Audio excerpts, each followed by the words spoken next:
America ये लड़ाई afford नहीं कर सकता। अमेरिका को पता है कि वो दलदल में फंस गया तो बड़ी मुश्किल से निकला है। उसकी अभी जो डोनाल्ड ट्रंप के इलेक्शंस हैं मिड टर्म के नवंबर में, उनकी पॉपुलैरिटी डाउन होती जा रही है।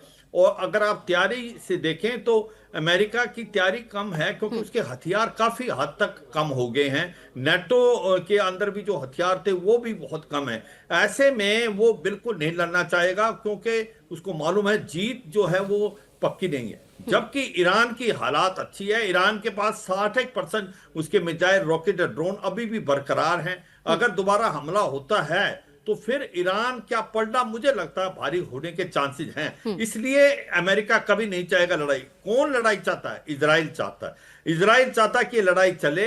वो चाहता है कि जो हिजबुल्ला है उसको हम धकेल दें सेंट्रल लबनान तक, लितानी नदी तक तो वो पहुंच गए हैं। वो और भी जो शिया डोमिनेटेड एरिया है उसको वो खाली कराना चाहते हैं। ठीक। वो ये भी चाहते हैं कि ईरान और कमजोर हो। तो इजराइल लड़ाई नहीं बंद करना चाहता। अमेरिका और ईरान बाय एंड लार्ज चाहते हैं कोई बातचीत से हल निकले। ठीक। मगर अगर कुछ भी हल नहीं निकला और सिचुएशन ऐसी रही और लड़ाई होती है तो ठीक। वो ज्यादा भयानक होगी और उसका दायरा भी बढ़ सकता है और वर्ल्ड की ठीक इकोनॉमी है। पे वो बहुत एडवर्स इफेक्ट करेगी। ठीक है जाफरी साहब, बार बार धमकियां मिल रही हैं डोनाल्ड ट्रंप की तरफ से ईरान को। वो कह रहे हैं कि अपने न्यूक्लियर वेपन्स आप लोग हमें दे दीजिए, इसके साथ साथ कोई भी न्यूक्लियर वेपन्स आप ना बनाए, जो भी आपके पास एनरिच यूरेनियम है वो अमेरिका को मिल जाए। अमेरिका अपनी शर्तों पर इस युद्ध को बंद करना चाहता है।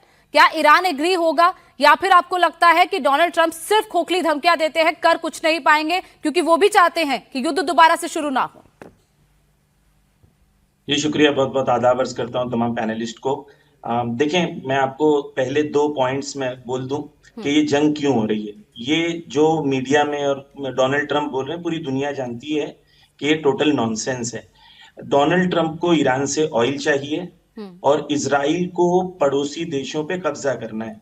ये जंग 7 अक्टूबर से लेके अब तक इजराइल ने 1000 किलोमीटर्स पर कब्जा कर लिया है। 500 किलोमीटर सीरिया में, 200 किलोमीटर्स गाजा में और 300 किलोमीटर्स लेबनान में। तो एक वो चौधरी है जो जमीनों पे कब्जा करना चाहता है और एक लुटेरा है, गुंडा है जो ऑयल पे कब्जा करना चाहता है। ये जंग की रियल वजह है।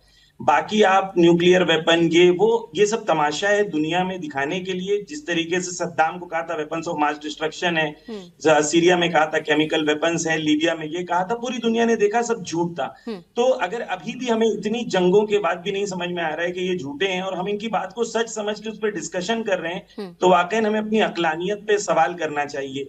दूसरी चीज मैं आपको ये अर्ज कर दूं कि देखें, अमेरिका और अमेरिकनिज्म को आप समझें। जो अमेरिका क्या है? ब्रिटिश ईस्ट इंडिया कंपनी का एक्सटेंशन है जिसने हमारे मुल्क पे कब्जा किया था। मैं मसलन जो मियर शाइमर हैं, अमेरिका के एक फेमस पॉलिटिकल साइंटिस्ट हैं, आप गूगल करेंगे मिल जाएगा। उन्होंने एक लैंसेट रिपोर्ट, जो दुनिया की सबसे प्रतिष्ठित मेडिकल रिपोर्ट है, वो कहती है कि 39 मिलियन यानी 3 करोड़ 90 लाख लोग दुनिया में मर गए हैं अमेरिका और यूरोपियन सैंक्शंस की वजह से लास्ट 50 इयर्स में। और 50 सालों में जंगों की वजह से 50 लाख लोग मर गए हैं, जो अमेरिका और यूरोप की वजह से हुई है जंगें। तो इनकी हकीकत वही है। मैं कंप्लीट करूं, 30 सेकेंड खाली मुझे दीजिएगा। कि ये जो इनकी हकीकत है, आपको ये समझना पड़ेगा कि इनकी विचारधारा दुनिया पे कब्जा करना, दुनिया के रिसोर्सेज पे कब्जा करना। सिर्फ मैं ये कह दूं कि जब इंडिया में बंगाल फेमिन आया था, यहाँ पे भूखमरी आई थी और हमारे 30 लाख लोग मर गए थे हिंदुस्तान के अंदर। तो जब ब्रिटिश प्राइम मिनिस्टर के पास बात पहुंची थी कि तुम हिंदुस्तान में उगा हुआ अनाज जापान भेज रहे हो लेकिन हिंदुस्तान में लोग भूखे मर रहे हैं, तो उसने ये कहा था, let them die like rats.